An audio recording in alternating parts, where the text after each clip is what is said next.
maka ada kemungkinan jilun itu adalah zaman. Nah, inilah mungkin yang dimaksud oleh Kiai Haji Imaduddin, suhro istifadahnya itu hadisah, tidak dari masanya Ubaidillah. Jadi bukan fi jami'il adyal. Nah, di poin inilah mungkin yang dimaksudkan oleh Kiai Haji Imaduddin, Mahdi Rojai isbat nasab Alawi bertentangan dengan teori kitabnya sendiri.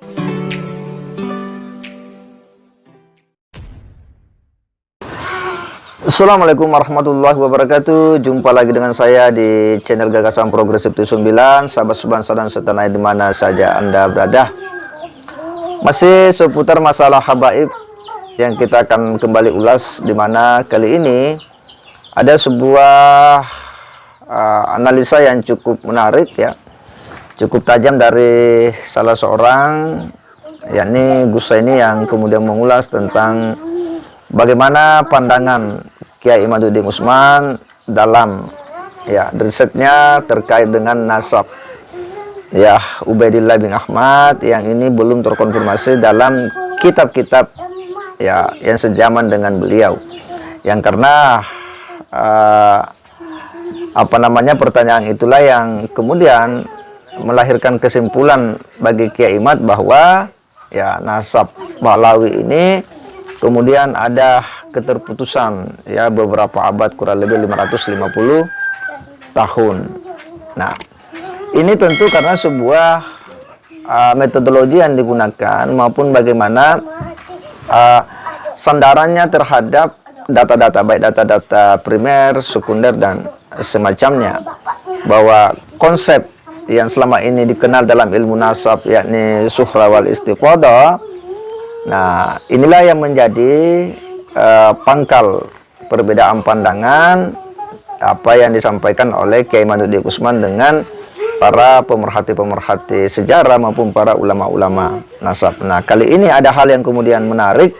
Kita akan coba simak ulasan dari Gus Zaini ini, bagaimana cara pandang Kiai Imaduddin Utsman disandingkan dengan seorang ulama nasab juga, yakni ulama Mahdi Ar-Rojai terkait dengan nasab Ba'lawi ini. Kenapa? Karena saya kira bahwa dua orang ini memang memiliki cara pandang yang menurut saya ini penting untuk kita jadikan sebagai sebuah pembanding yang kemudian akan semakin memperkaya diskursus masalah nasab habaib ini. Setidaknya bahwa ini adalah sebuah kajian akademik yang memang cukup menarik bagi mereka-mereka yang cinta akan pengetahuan sejarah maupun pengetahuan nasab. Nah, seperti apa ulasan dari pria ini, kita simak dulu sama-sama. Ketika Kiai Haji Imaduddin itu, yang saya simak di kontennya Gus Hanif itu, mengatakan bahwa Sayyid Mahdi Ar-Rojai ketika mengisbat nasabnya Ba'lawi itu sah, ternyata bertentangan dengan pengantar dalam kitab Sayyid Mahdi Ar-Rojai itu sendiri, yaitu kitab Al-Muqibun ya.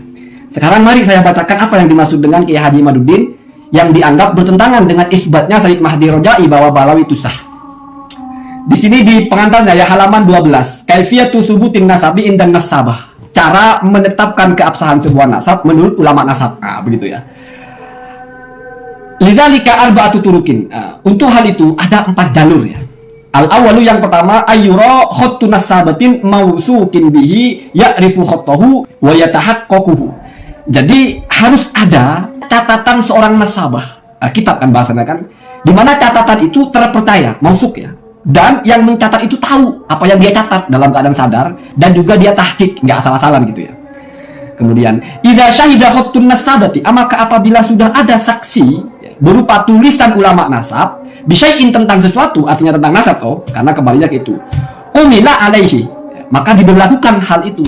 Kemudian kalau yang kedua asani ayyakuma indahu al-bayyinatu asyariyah. Ini sudah isbat nasab yang bapak ke anak ya. Jadi bayyinah asyariyah bahwa anak ini adalah berbapakkan orang itu, atau maman anaknya Mukidi lah ya. Jadi ini adalah kesaksian dua orang bahwa iya, maman ini anaknya Mukidi ya. Itu salah satu dari isbat syariyah. Kemudian asalisu, yang ketiga ya, ayat tarifah indahu, seseorang itu mengaku atau ikrar ya kepada orang yang mau diakui ya. Masalah seperti contoh abun biibnin, bapak mengaku itu anak saya, atau sebaliknya anak mengaku itu bapak saya ya. Jadi di sini adalah masalah ikrar ya.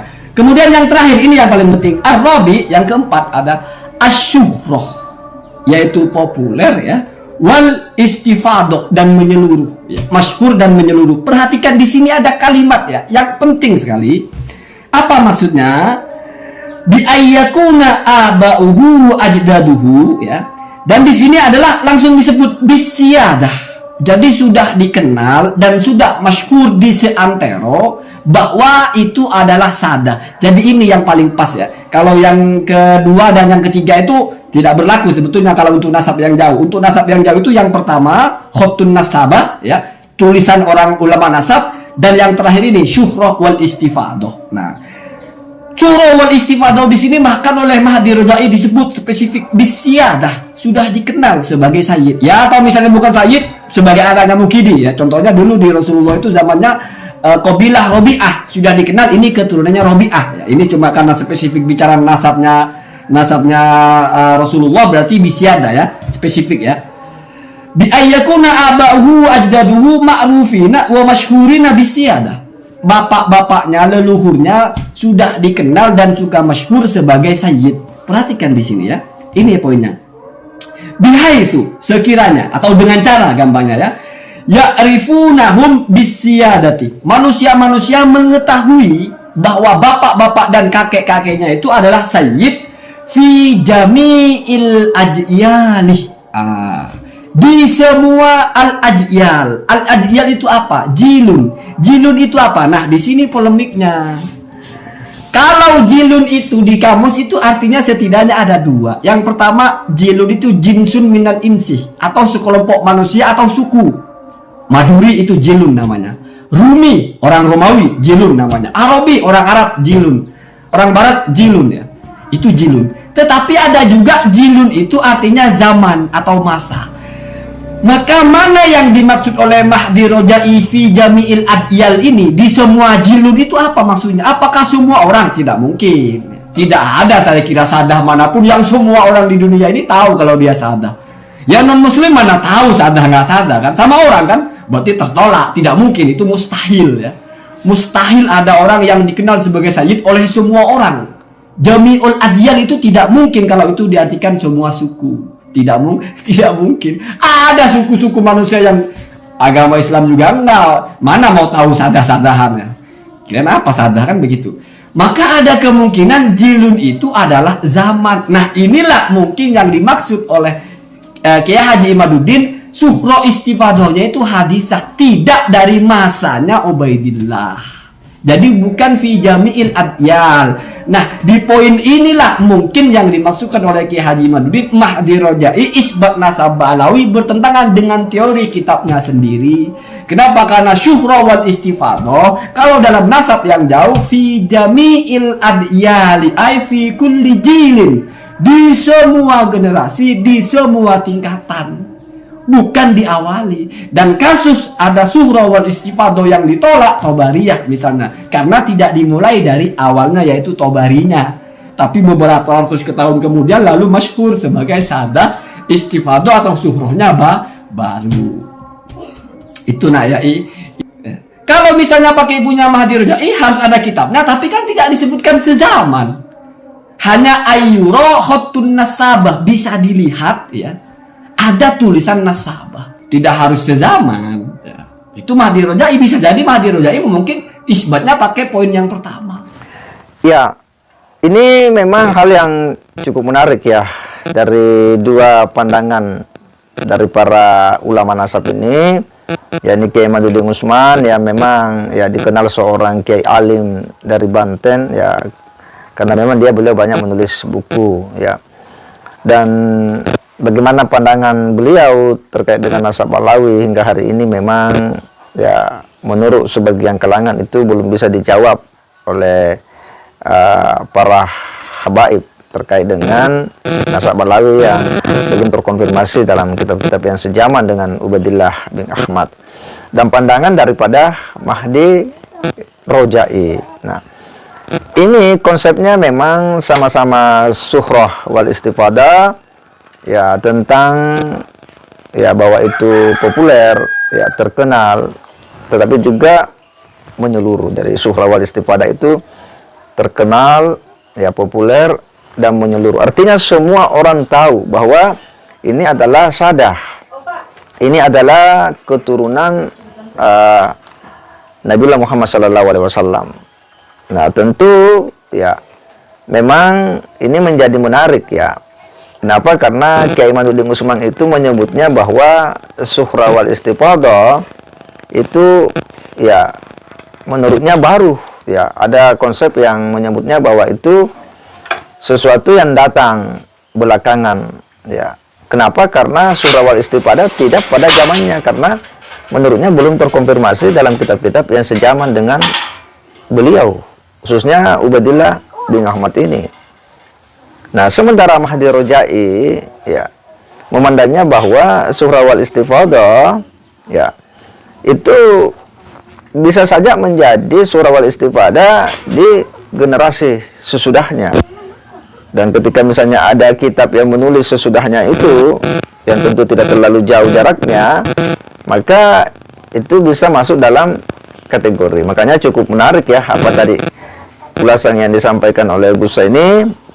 Dan ini akan lebih menarik ketika terjadi dialog antara Kiai Imaduddin Usman dengan ya Mahdi Rojai, bagaimana bisa mempertemukan argumentasi yang dibangun oleh keduanya ini yang memang ya sedikit ada perbedaan, tetapi jelas bahwa ini sangat memperkaya diskursus pengetahuan kita terkait dengan nasab. Nah, pada prinsipnya tentu kita sebagai pencinta sejarah dan pencinta ilmu pengetahuan ya berharap bahwa diskursus seperti ini memang harus selesai ya secara keilmuan, tidak boleh dihentikan karena ya hal-hal yang sifatnya dianggap bahwa ini kan mengoreksi nasab keturunan Nabi, wah ini kan tidak cinta sama habaib. Saya kira itu hal-hal yang tidak relevan untuk kemudian dijadikan sebagai dasar ya untuk kemudian membuat kajian ini pada akhirnya terhenti sampai ya sebelum masuk pada ranah perdebatan yang betul-betul ilmiah ya, setidaknya ya secara akademik lah. Kenapa? Karena ini memang persoalan ilmu yang harus murahnya jatuhnya kepada ilmu. Antara Kiai Imad dan Mahdi Rojai ini memang